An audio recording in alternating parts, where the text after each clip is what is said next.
Hello student, मैं अमित धीमान आज आपका फिजिक्स क्लास में स्वागत करता हूं। आज सेकेंड लेक्चर में हम आवेश से स्टार्ट करते हैं। तो हमारा आज का पहला टॉपिक होगा आवेश। आवेश क्या होता है? मैंने आपको कल भी बताया था कि एक नया टॉपिक आया था आवेशित। तो आवेशित से ही हमें एक नया नाम पता चला, आवेश। इसको हम इंग्लिश में चार्ज कहते हैं। तो सबसे पहले हम इसकी डेफिनेशन पढ़ेंगे। आवेश आवेश किसी वस्तु का वह गुण होता है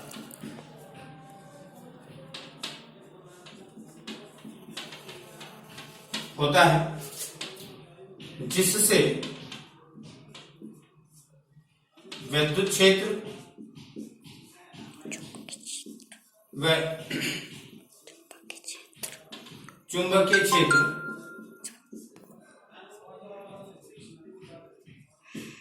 उत्पन्न होते हैं, उसे आवेश कहते हैं। तो इसका मतलब क्या है कि आवेश एक वस्तु का गुण होता है जिससे चुंबकीय क्षेत्र और विद्युत क्षेत्र उत्पन्न होता है, तो जिसे हम आवेश कहते हैं। हम आवेश को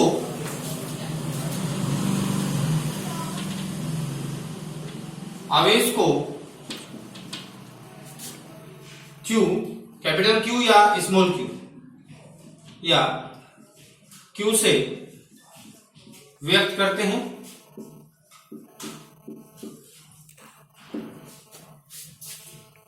और इसका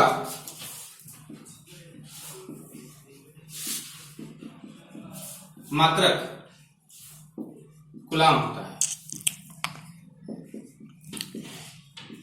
तो हमें यहां से आवेश के बारे में हमने जाना है। आवेश को Q से डिनोट करते हैं और स्मॉल q और कैपिटल Q दोनों से हम इसको डिनोट कर सकते हैं और इसका मात्रक कूलाम होता है। अब यदि हम बात करें तो आवेशों के प्रकार ये कितने प्रकार के होते हैं? तो आवेश के प्रकार हमें जानना है। तो आवेश कितने प्रकार के होते हैं? तो आवेश दो प्रकार के होते हैं। आवेश दो प्रकार के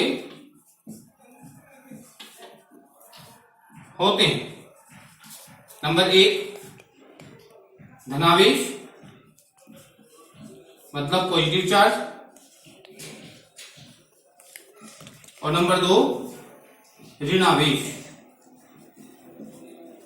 मतलब निगेटिव चार्ज।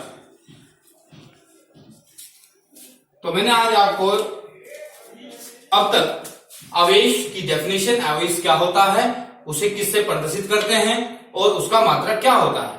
उसके बाद आवेश के प्रकार कितने हैं? आवेश के दो प्रकार होते हैं, एक धनावेश और एक ऋणावेश। तो यहां से एक नई बात पता चलेगी, यह ऋणावेश धनावेश का मतलब हमें आवेश से पता चला। देखिए, यदि इससे आगे बढ़े तो यदि धनावेश की हम बात करें तो मैंने इससे पहले लेक्चर में एक थेल्स और गिलबर्ट्स वैज्ञानिक के बारे में बताया था, जिससे हमें धनावेश और ऋणावेश के बारे में पता चलेगा। सबसे पहले यदि मैं पॉजिटिव चार्ज की बात करूं, धनावेश की बात करूं, तो धनावेश जब कांच की छड़ को रेशम से हम रगड़ते हैं तो उस छड़ पर पॉजिटिव चार्ज क्रिएट होता है।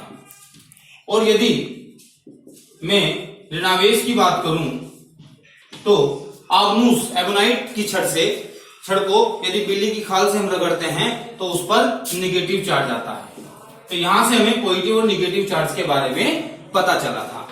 अब बात करते हैं आगे परमाणु की। इससे अगला टॉपिक आता है हमारा परमाणु, क्योंकि इलेक्ट्रिसिटी का जो बेस है, विद्युत की का जो बेस है, वो हमारा बिल्कुल बेस चल रहा है। तो बेस में हमें सबसे पहले परमाणु, इलेक्ट्रॉन, प्रोटॉन, न्यूट्रॉन के बारे में भी जानना पड़ेगा। यही हमारा इलेक्ट्रिसिटी का बेस है। तो सब इसके बाद हम परमाणु की बात करते हैं। परमाणु की यदि मैं डेफिनेशन की बात करूं तो परमाणु एक वह छोटा कण होता है जो रासायनिक अभिक्रिया में भाग लेता है और लगभग ये गोलाकार होता है। तो परमाणु लगभग जब गोलाकार है तो परमाणु के भाग, अब परमाणु के अंदर कितने भाग होते हैं, कितने भागों में बटा होता है, ये 2 भागों में बटा होता है। कितने भागों में? 2 भागों में। नंबर 1 यदि बात करूं तो नाभिक, नंबर 2 बात करूं तो बाह्य कोश। ये 2 भागों में बटा होता है, नंबर 1 नाभिक और नंबर 2 बाह्य कोश। अब इससे आगे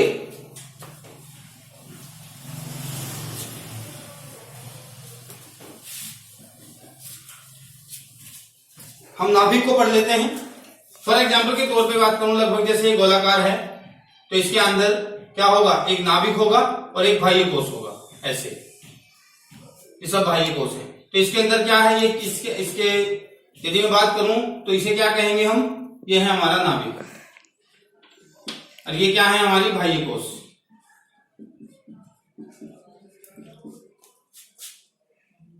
और सबसे पहला हमारी बात बनती है नाभिक की।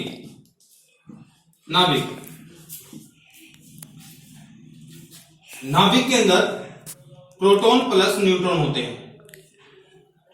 नाभिक के अंदर 2 प्रकार के कण पाए जाते हैं, नंबर 1 प्रोटॉन, नंबर 2 न्यूट्रॉन।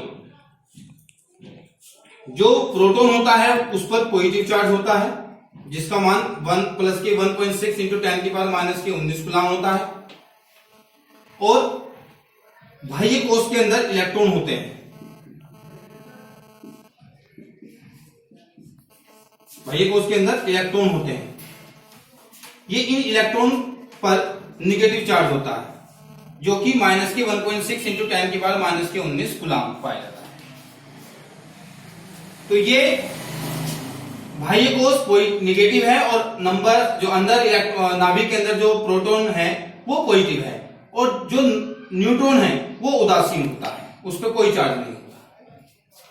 तो ये परमाणु का स्ट्रक्चर, परमाणु के बारे में आज मैंने आपको बेसिकली थोड़ा सा पढ़ाया। इसके बाद हमें चार्ज की जैसे बात हो रही थी तो चार्ज को हम Q से डिनोट करते हैं। तो Q इजिकल टू NE हमारे पास फॉर्मूला होता है प्लस माइनस में NE। N यहां पर इलेक्ट्रॉनों की संख्या होती है और E यहां पर इलेक्ट्रॉन है, Q यहां पर आवेश है।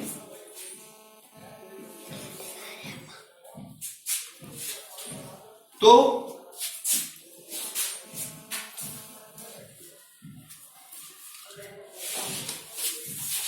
ये हमारा आवेश की बात यहां पर हमने आज की है। इसके बाद टॉपिक जो हमारा बनता है वो आवेश से रिलेटेड ही है। जैसे चार्ज को मैंने बताया Q से डिनोट करते हैं। यदि मैं कहूं कि 2 चार्ज हैं, Q1 फॉर एग्जाम्पल के तौर पर Q2, ये किसी डिस्टेंस को फॉलो कर रहे हैं, किसी दूरी पर रखे हुए हैं, तो इनके बीच एक बल कार्य करता है। यदि ये दोनों आवेश या इन दोनों के अलावा 2 या 2 से अधिक आवेश किसी दूरी पर रखे होते हैं तो उनके बीच एक बल कार्य करता है।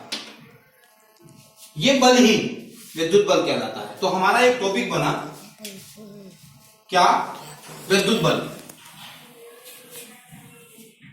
हमारा टॉपिक है विद्युत बल। विद्युत बल जब किन्हीं 2 या 2 से अधिक आवेशों को किन्हीं दूरी पर रखते हैं तो उनके बीच एक बल कार्य करता है जिसे